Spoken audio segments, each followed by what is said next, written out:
Hi, my name is David and welcome to part 3 of the DGI Systems demonstration series. The following demonstration displays some charting capabilities and also our ability to drill through reports and down. Now, drill through and drill down basically mean drill down is when we have some summary information and we link it to more granular information. So users may see summary information, be alerted to issues, and decide they want to see what the problem may be, so they drill down to more refined information. And drill through is when we link one report to another, and we can also send over information, sort of parameters to filter the destination report. Now I've run through quite a few things in part 1 and part 2 of the series so far, so for if you haven't seen them and you want to get some information on viewer functionality, then please feel free to take a look at those. Once again, I'm running the reports from URL I'm pasting to my browser, but these can be stored in user bookmarks, which is very common, and also on intranet sites as well, which links straight to the viewer and the report. So you can see I've got a bar chart. Instantly I've got some summary information for sales from my classicmodels.com, which I'm using as my example. And I've got some grouping, which I showed you in part 2. And what I do have here is now, you can see it becomes a link, and I can link through into more granular information, which I'll show you in just a moment. This report has a good example of a table of contents. I mentioned in part 1 that we can have subgroups within table of contents. So I set the report up to say, look, I want to be able to drill down and see at any stage regional summary and look at the north, south, west, east pages. I also want to be able to look at the offices, and if I also need to, then I can look down and see go down to consultant level. So just to toggle through the report before I start navigating via links, you can see the difference between the first and second page. I would normally keep this consistent, but I want to show that we have the ability to make reports more three-dimensional for the charts, so generally whichever users select as a theme for their reports, and they would have a standard, it will be two-dimensional or it'll be three-dimensional. We can do this with pie charts, etc. as well, and make them three-dimensional. So users can use the forward and back buttons to toggle through, and some of them just have single offices, and then we get down to consultant pages. Now you notice on here what I've done is I've said, look, if a consultant, an employee makes their quota,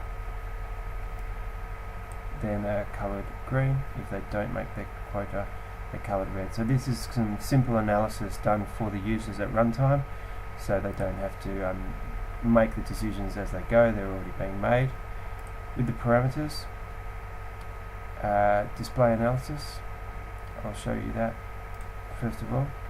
And what it does is it says, look, we've got some standards, we've got some business rules that we apply, and there may typically be something that the user would look at the report and make a decision for themselves. We can run that logic in the back end of the report. We can use some rendering of different colours, etc., to highlight to users where problems may be.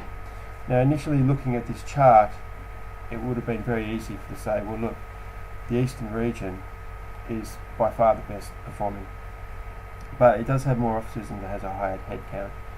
So why would it be rendered amber when it is one of the best? I would have thought I would have possibly missed it by not drilling down, because I think it's a good performer. So I can drill down through the chart and I can see instantly that 2 of the officers are underperforming, and here we can see St Kilda is performing extremely well. So while it was as a region performing very well, I can see that there are problems within a couple of the officers, and I can drill down further and I can see that Andy Fixter has not made his quota of 420,000, but Peter Marsh is doing very well, and it looks like he's holding up the numbers. And also Tom King hasn't made any sales, so this is where I may need to use my email link, which I showed you in demonstration 1, to possibly email support, or even change the email address to say Tom and manager, can we sit down and have a chat and see if there's any way we can help Tom to improve his sales numbers. Now you see here we've got some links. So if I was to click on the link, this is called a drill through. It takes me to an order details report where I can actually have a look at the details of what has actually been sold, and you'll see that in the browser it opens up as a new tab. So if I go through and say, look, I want to look at both of these orders, it's very easy for them to toggle through between them and have a look. These can all be exported and has all the navigational functionality of the original report. So now I've got my analysis. I'm going to turn the analysis off. Let's leave that on, and I'm going to show hover text. Now the hover text is like in demonstration 1, where I used a hover to highlight rows.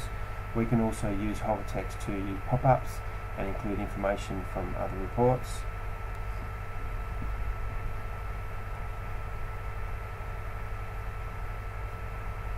So we have the analysis still turned on.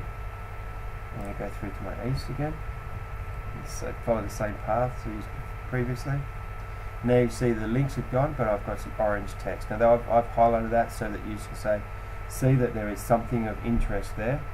And as I pop up, any comments which are listed on the database for that order are then placed in a pop-up, and you can easily get information from the database to pop up. So we have drill throughs, we have drill downs, and we have hover text, which can give us more information on the report. These of course can be exported to PDF, PowerPoint, etc. And we can take a look at the file once it's in PowerPoint.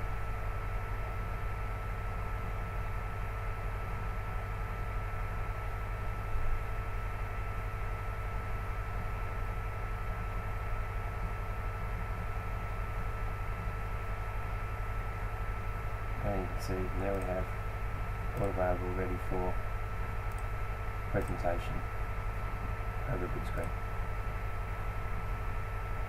Okay, thanks very much for your time. This concludes part 3.